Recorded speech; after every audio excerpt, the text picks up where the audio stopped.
I would say my cases break down into three categories of victims of sexual abuse. I represent kids who were sexually abused. I represent adult survivors who were sexually abused as kids. And I represent adults who are sexually assaulted.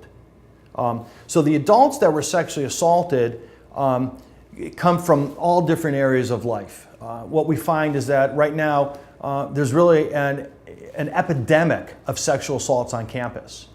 It's literally out of control. I get calls almost maybe weekly from victims, from girls who were sexually assaulted on campus, whether it's at fraternity parties, or whether it's bars on campus, or whether it's in the dorm on campus. It's a huge problem. I think it relates to the fact that there's more sexual abuse in the world today than ever because of the internet. Other adult victims who are sexually assaulted come to me from situations where they're in medical care, hospitals, or they're doctors, or in residential treatment centers where they may have been sexually assaulted. Third category that I get a lot of cases from are women who are getting massages at spas and they're sexually assaulted. It's mind-boggling the number of female victims that are out there.